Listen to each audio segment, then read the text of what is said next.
Welcome back to The Grind for a quick rotation guide for the OG Guillotine. This is post-buff. Now, after the buff, she is a little bit better on her own without a full synergy team. Her damage does feel a lot better. It is reliant on bleed, but with her sig ability, if they are immune to bleed, you will be placing ruptures instead. So that is a nice piece of her kit that makes it a bit nicer to play against bleed immune champions. The problem is, in order to maximize her damage, you have to chain on a lot of heavy attacks to stack up those bleed curses, because for each bleed curse, then when you throw a special attack, you're going to trigger a bleed on the opponent for each hit of the special attack. So you want to have like 3 to 5 bleed curses on the opponent before you throw a special attack so that you can get a bunch of bleeds onto the opponent. So here we had 4 bleed curses on at the same time. So then the special 2 had 3 hits on it and we got 12 bleeds. And the bleed damage is quite nice. The problem is chaining on heavy attacks in the corner doesn't work for every champion. In fact, a lot of champions, this is really difficult to do if you can't easily counter their special attacks and heavy attacks and keep them in the corner.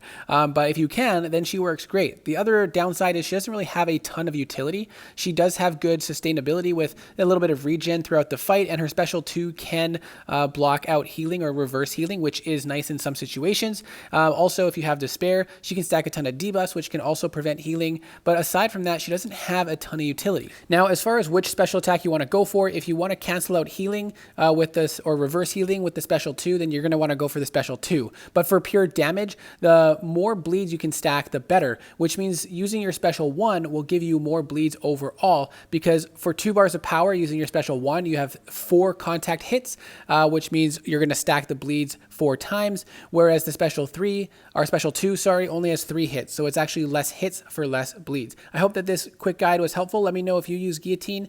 She's definitely fun to play, and where she works, she's definitely great to use. Let me know if you found her fun and useful in certain situations, and I hope to see you in the next video.